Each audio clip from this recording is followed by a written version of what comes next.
Hello everyone and welcome to a quick OneNote tutorial. In today's video I want to show you how to use and rotate the ruler in OneNote.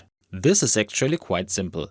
To do this I first open OneNote and I have already prepared a document here. To use the ruler in OneNote I click on the Draw tab and find the icon for the ruler here. Now I click on it and it is already displayed. I can now move the ruler freely in my document. To rotate the ruler I move the cursor over it, and on a PC I simply use my mouse wheel to adjust the ruler accordingly. If you are using a tablet, an iPad for example, tap the ruler with 2 fingers to rotate it in 1-degree increments.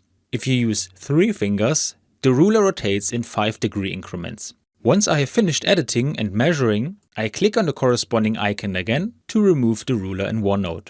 And that's all you need to know. I hope you enjoyed the video and I will see you again in the next tutorial. Until then, your tutorial guy.